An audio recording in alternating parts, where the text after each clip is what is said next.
Good morning 8 class. आज हमारा news chapter start होगा। Lesson number 22 India after independence. आपको मैंने बताया कि आखिर में 200 इयर्स राज करने के बाद जो लास्ट मूवमेंट हमारा चलाया गया क्विट इंडिया मूवमेंट, उसमें ब्रिटिशर्स को अपना देश वापस लाना पड़ा हमारे देश को छोड़कर।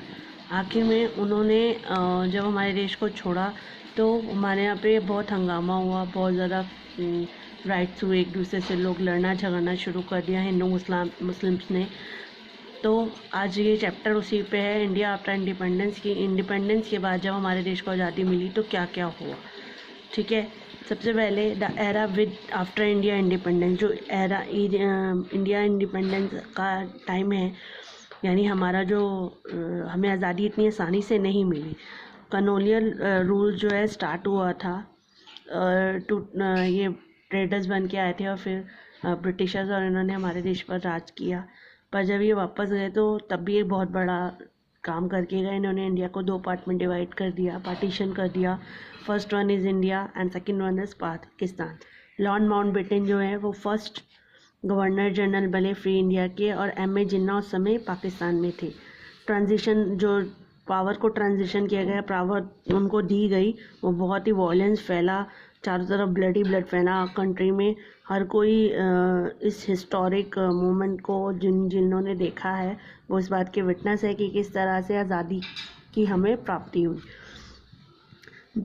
जो बिटरनेस है कंटिन्यू आज भी टिल टुडे, आज भी इंडिया पाकिस्तान के बीच में चली आ रही है। इंडिपेंडेंस के इतने साल बाद भी हमारे बीच में लड़ाइयाँ होती रहती हैं, और अब तक हम पाकिस्तान और इंडिया के बीच में 3 वॉर्स हो चुकी हैं। इवेंट सिंस इंडिया, जो ये इवेंट्स हैं इंडिपेंडेंस के, not quite been stable for both country, यानी जो आज़ादी मिली, वो इंडिपेंडेंस मिली, वो घटना जो है वो बहुत आसानी से नहीं मिली, बल्कि बहुत मुश्किल से कंट्रीज़ को मिली। और दोनों ही इस बात के गवाह हैं कि किस तरह से हमें आज़ादी मिली। With both of them marred by, बहुत सारे क्लैशेस आए, वॉयलेंस हुआ, अटैक्स हुए, और इसका भुगतान अभी भी हम कर रहे हैं। कभी अटैक हो जाता है, कभी बम्स फेंक दिए जाते हैं, कभी टेररिस्ट ग्रुप आ जाता है।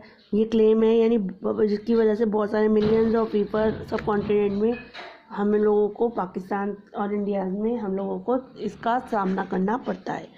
India on it's part, India और उसका जो पार्ट है सक्सेसफुल रहा है, यानी इंडिया में सक्सेसफुली एस्टेब्लिश की गई है वाइब्रेंट डेमोक्रेसी। जबकि अगर हम पॉजिटिव डायरेक्शन में हम चल रहे हैं, हम तरक्की कर रहे हैं, जबकि हम पाकिस्तान को देखें तो पाकिस्तान अभी भी स्ट्रगल कर रहा है, क्योंकि वहाँ पर कॉलोनियल रूल का ज़्यादा पावर, ये कह लीजिए कि वो अपनी नहीं दूसरों की सुनता है, अपने देश को नहीं बल्कि इंडिया को ख़राब करने में रहता है। History marred by failed democratic experiment, वहाँ पर आए दिन डेमोक्रेटिक एक्सपेरिमेंट होते रहते हैं। आपको मालूम भी होगा, आपने देखा होगा कि अधिकतर जो है गवर्नमेंट जो है टेक ओवर कर ली जाती है और मिलिट्री राज शुरू हो जाता है। तो हमारे इंडिया में तो तब से डेमोक्रेटिक ही चल रहा है, पर पाकिस्तान में कुछ ना कुछ नया होता रहे। अब आपका आता है problems facing India after independence. सबसे पहली बात यह कि जब इंडिया को आज़ादी मिली 15 अगस्त 1947 को मिडनाइट में, तो उनके पास बहुत बड़े चैलेंज थे। हमारी इंडिया के पास चैलेंज क्या थे कि बहुत सारी प्रॉब्लम्स थी, बहुत सारी समस्याएं थी। सबसे पहले फर्स्ट समस्या थी कि जब इंडिया और पाकिस्तान को डिवाइड किया गया तो वहाँ पाकिस्तान से जो लोग आए थे उनको रिफ्यूजी कहा गया। उनको रिहैबिलिट करना कि उनको कहाँ पर आप छोड़ के आए हैं, न्यूली बोली पाकिस्तान से जो छोड़ के आए हैं उनको घर देना, उनको खाना देना, जो प्रॉब्लम थी रिफ्यूजीज़ की। और इसके अलावा प्रिंसली स्टेट्स थी, प्रिंसली स्टेट को ये राइट मिला था कि वो चाहे इंडिया को ज्वाइन करें या पाकिस्तान को। तो ये मोस्ट इम्पॉर्टेंट टास्क थे, मोस्ट इम्पॉर्टेंट प्रॉब्लम्स थी इंडिया के लोगों के सामने। सबसे और अब आता है ट्रांसफ़र ऑफ पावर। जो लास्ट ब्रिटिश वाइसराय है लॉर्ड माउंटबेटन, उसने इंडियन को जब आज़ादी दी तो उसने इंडियन नेशनल फ्लैग के आगे इंडिया गेट पर सैल्यूट किया, जिसमें लेडी एडवीना भी थी, और इंडिया के first prime minister Pandit Jawaharlal Nehru भी थे, जिन्होंने इस डे को इंडिपेंडेंस डे के रूप में मनाया, और हर साल मनाया जाता है न्यू दिल्ली में। अब आता है प्रॉब्लम। सबसे पहले आता है rehabilitation of the refugee after the transfer of farmer. Power, जब पावर ट्रांसफ़र की गई तो इंडिया को बहुत सारे चैलेंजेस का सामना करना पड़ा। सबसे पहले पार्टीशन ऑफ इंडिया ने क्रिएट कर दिया बहुत सारी प्रॉब्लम्स को। 8 मिलियन रिफ्यूजी यानी 8 मिलियन लोग एंटर करे इन पाकिस्तान से इंडिया में, यानी जो पाकिस्तान को छोड़ के इंडिया में आए थे। उन लोगों को रहने के लिए घर चाहिए था, खाना चाहिए था। तो सबसे बड़ी प्रॉब्लम ये थी कि उन नई फॉर्म गवर्नमेंट के लिए कि किस तरह से उनको घर प्रोवाइड कराया जाए, खाना पीना दिया जाए। अब आता है integration of the princely state. मैंने भी बताया सेकंड बिगेस्ट चैलेंज था इंडिया के सामने कि इंडिया के यहाँ जो प्रिंसली स्टेट थी उनको ये कहा गया था कि आप चाहे इंडिया को ज्वाइन करो या पाकिस्तान को, यानी बहुत सारी स्टेट्स पर महाराजा और नवाब्स रूल करते थे, उनको परसुएट करना, मनाना कि आप इंडिपेंडेंट इंडिया को ज्वाइन करो। ये काम एक व्यक्ति ने किया जिसका नाम है सरदार वल्लभ भाई पटेल। उसने सभी राजाओं को कन्विंस किया, 500 समथिंग प्रिंसली स्टेट थी, उसने कन्विंस किया रूलर्स को कि आप इंडिया के साथ मर्ज हो जाओ। 3 स्टेट ऐसी थी जो बाद में जिनका झगड़ा अब तक चल रहा है, हैदराबाद, कश्मीर एंड जूनागढ़। ये बहुत लंबे समय बाद इनके राजाओं ने हमें ज्वाइन किया। अब आपका आता है सॉल्विंग इकोनॉमिक इश्यूज। इंडिया को सबसे बड़ी प्रॉब्लम्स का सामना डिफ़िकल्टी क्या थी पार्टीशन के समय में, जैसे राइट और वीट प्रोड्यूसिंग, यानी फैक्ट्रीज हमारी तरफ आ गई और जो खेत खलिहान है वो सब पाकिस्तान की तरफ चला गया, यानी राइट और वीट प्रोड्यूसिंग एरिया जो है वो पाकिस्तान की तरफ चला गया और इसीलिए इंडिया में फूड शॉर्टेज हो गया। मोस्टली जूट और कॉटन ग्रोइंग एरिया जो है पाकिस्तान में चला गया, जिसका इफेक्ट हमें होना, और इंडस्ट्रीज़ जो है वो हमारी तरफ आ गई। पर इंडस्ट्रीज़ के लिए क्या कहते हैं, इंडस्ट्रीज़ में रॉ मटेरियल तो चाहिए, पर वो रॉ मटेरियल कहाँ से मिलता है, वो सारी लैंड तो ब्रिटिशर्स के हाथ में, वो पाकिस्तानीज़ के हाथ में चली गई। ठीक है, अब आपका आता है इंडिया की जो पॉपुलेशन है 1947 में ऑलमोस्ट 4-5 मिलियन थी। इतनी बड़ी पॉपुलेशन को डिवाइड किया जाना था कास्ट में और रिलीजन में, यानी कांग्रेस ने जो प्रॉमिस किया था कि हम इंडिया को डिवाइड करेंगे स्टेट्स में, किसके हिसाब से, लिंग्विस्टिक लैंग्वेज के हिसाब से।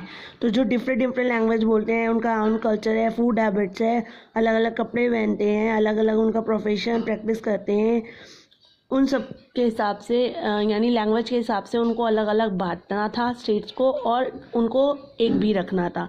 यूनिटी इन डाइवर्सिटी आज भी हमारा अचीवमेंट है कि हमें अलग होते हुए भी एक होना था, इस सबको स्टेट्स को डिवाइड करना था। अब है अदर प्रॉब्लम्स क्या थी, मेजॉरिटी ऑफ इंडियंस, जो अधिकतर इंडियंस हैं वो गांव में रहते थे, रूरल डेवलपमेंट ज़्यादा थी उस समय। और नंबर 2, फार्मर्स और जो पीजेंट्स हैं वो डिपेंड थे मानसून पे, यानी अगर बारिश नहीं आती थी तो उनके खेतों को पानी नहीं मिलता था। तो सबसे बड़ी प्रॉब्लम है कि खेतों को पानी नहीं मिलता था तो फसल सूख जाती थी। नंबर 3, बार्बर्स वीवर्स जो हैं, यानी जो किसान बार्बर्स थे, वीवर्स थे, कारपेंटर थे या नॉन फार्मर्स थे रूरल एरिया में, उन लोगों के पास काम नहीं था क्योंकि सारा काम तो ब्रिटिशर्स ने ख़त्म कर दिया था। तो एक तरह से हमारे पास वर्क नहीं था। नंबर 4, सिटीज़ में फैक्ट्री वर्कर्स जो हैं वो क्राउडेड स्लम्स में रहते थे, झोपड़ियों में रहते थे, जहाँ पर एजुकेशन और हेल्थ केयर की सबसे बड़ी प्रॉब्लम थी। क्लियर हो गया, बात समझ में आई? चलिए दोबारा बताती हूँ। पहला प्रॉब्लम आई कि ट्रांसफ़र होगा पाकिस्तान को, जब इंडिया को ट्रांसफ़र करी गई, ब्रिटिशर्स ने पावर दी तो इंडिया पाकिस्तान में डिवाइड कर दिया गया, जिसकी वजह से इंडिया और पाकिस्तान बना, और ये बहुत बड़ी प्रॉब्लम की बात है तब भी। सेकंड नंबर पे कि इतने सारे जब पाकिस्तान बना तो वहाँ से लोग चल के यहाँ आए जिनको रिफ्यूजीज़ कहा गया, उनके लिए घर का बंदोबस्त कराना।